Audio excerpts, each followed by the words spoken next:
নমস্কার, আপনারা সবাই কেমন আছেন? আশা করি সবাই ভালো আছেন, সুস্থ আছেন। বং লাইফ এন্ড লিভিং এর আরেকটি ব্লগে আপনাদের অনেক অনেক স্বাগত জানাই।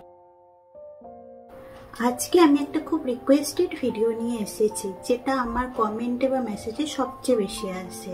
সেটা হচ্ছে কোরিয়া আমি কি করে যাব বা কোরিয়া যাওয়ার প্রসেস কি। তো এটা নিয়ে আমি একটা ভিডিও বানিয়েছিলাম, মানে এখানে কি কি টাইপের ভিসা পাওয়া যায়। আর আজকে বলবো যে ভিসা কিভাবে অ্যাপ্লাই করবে, তার জন্য কি কি ডকুমেন্ট লাগবে, সব ডিটেলসে বলবো। তো আজকে আমি একটা টাইপের ভিসা নিয়েই বলি, কারণ সবগুলো একসাথে বলে ভিডিওটা অনেক লেন্থলি হয়ে যাবে। তো আজকে বলবো ট্যুরিস্ট ভিসা নিয়ে, যেটা হচ্ছে টেম্পোরারি ভিসা বা শর্ট টার্ম ভিসা। তো এই ট্যুরিস্ট ভিসা হয় 90 ডেজের জন্য, মানে 90 ডেজ ভ্যালিডিটি থাকে, কিন্তু আপনারা এখানে এসে স্টে করতে পারবেন ম্যাক্সিমাম 30 ডেজ। আপনারা কোরিয়ার যে কোনো ভিসা অ্যাপ্লাই করতে হলে ডাইরেক্ট এমবেসি থেকে অ্যাপ্লাই করতে পারবেন না, কোনো এজেন্টের থ্রুতে অ্যাপ্লাই করতে পারেন বা আপনারা নিজেরাও কিন্তু অ্যাপ্লাই করতে পারবেন। সেটা হচ্ছে ভিএফএস এর দ্বারা। ভিএফএস প্রচুর জায়গা আছে, কলকাতা ভিএফএস বা মুম্বাই, দিল্লি, বেঙ্গালুরু এরকম আছে। সেখানে গিয়ে আপনারা নিজেরাই অ্যাপ্লাই করতে পারবেন। তার জন্য কিছু ডকুমেন্ট লাগবে। এটা হচ্ছে অফিসিয়াল ডকুমেন্ট, আমি লিস্টটা দিয়ে দিচ্ছি। এই ডকুমেন্টগুলো প্রত্যেকটা লাগবে। এই ডকুমেন্টগুলো না দিলে আপনাদের ভিসা কমপ্লিট হবে না বা ভিসা পাবেন না। এখানে যে ডকুমেন্টসগুলো আছে তার ডিটেলস আমি বলে দিচ্ছি। প্রথমেই যেটা লাগবে অরিজিনাল পাসপোর্ট। অরিজিনাল পাসপোর্ট আপনার ভ্যালিডিটি অ্যাটলিস্ট 6 মাস থাকতেই হবে। যদি 6 মাসের কম থাকে তাহলে ভিসা অ্যাপ্লাই করতে পারবেন না। আর এই পাসপোর্টের শেষে 3-4টে সাদা পেজ রাখতেই হবে, যেখানে ইমিগ্রেশনের স্ট্যাম্প পড়বে। পেজ না থাকলে কি করে ভিসা অ্যাপ্লাই করবেন, তারপর ওখানে স্ট্যাম্প কোথায় দেবে?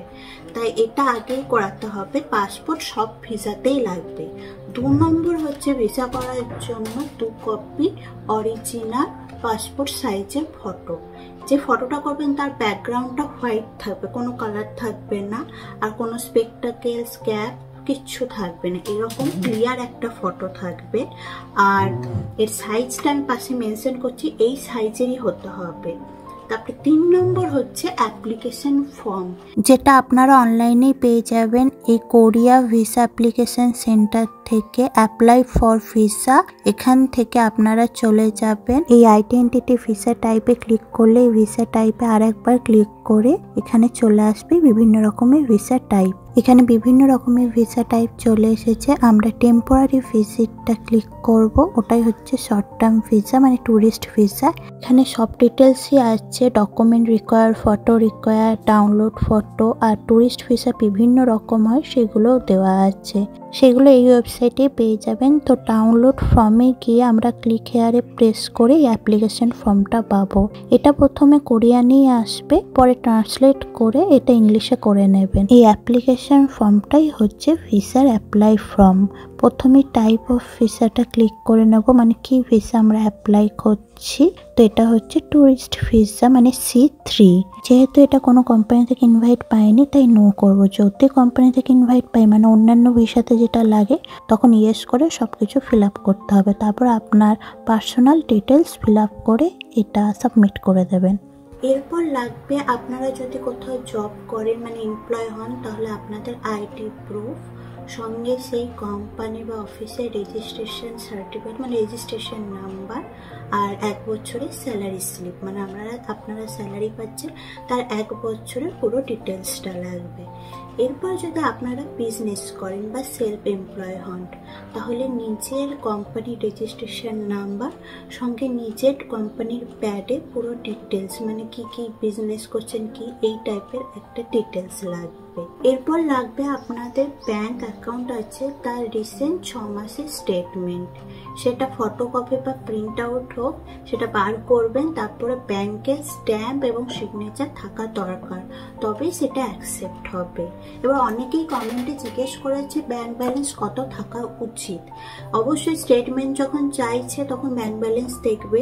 সেই ব্যাংক ব্যালেন্সটা থাকা উচিত, মানে যেটা আমি দেখেছি, ওই $1,500, মানে আপনার ওই 1.5 থেকে 2 লাখ টাকার মধ্যে।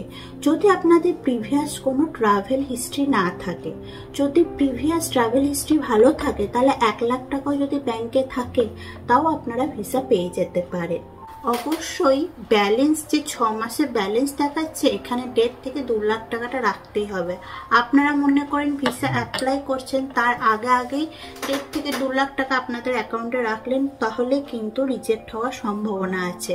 আপনাদের যে 6 মাসের ব্যাংক স্টেটমেন্ট চাইছে সেখানে কিন্তু থ্রু আউট আপনাদের ব্যাংক অ্যাকাউন্টে 1.5 থেকে 2 লাখ টাকা রাখতেই হবে। এরপর হচ্ছে আইটিআর লাস্ট 3 বছরে সাবমিট করতে হবে। অনেকে আমাকে জিজ্ঞেস করেছেন আইটিআর দিতেই হবে কিনা। হ্যাঁ, এখানে তো লেখা আছে 3 বছর আইটিআর এখানে সাবমিট মানে ফটোকপিটা দিতে হবে, দেখাতে হবে।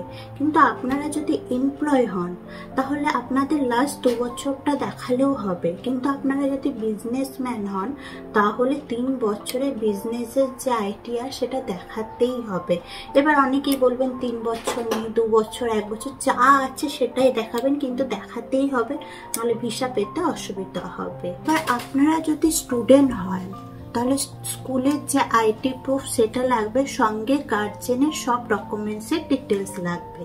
এবার আপনারা যদি কোনো ওয়াইফ বা হাজব্যান্ড হন, কিছু করেন না, তাহলে আপনার স্পাউসের সব ডিটেলস সঙ্গে রিলেশন যে সার্টিফিকেট মানে স্পাউস হলে যে ম্যারেজ সার্টিফিকেট সেটা দিতে হবে, তাহলে আপনারা এই টুরিস্ট ভিসা পেয়ে যাবেন। আর হচ্ছে এই যে হেলথ কন্ডিশন সেটা একদম ঠিকঠাক থাকতে হবে। হেলথ কন্ডিশনের যে ফর্ম আছে সেটা দেখে নিতে হবে অনলাইনে।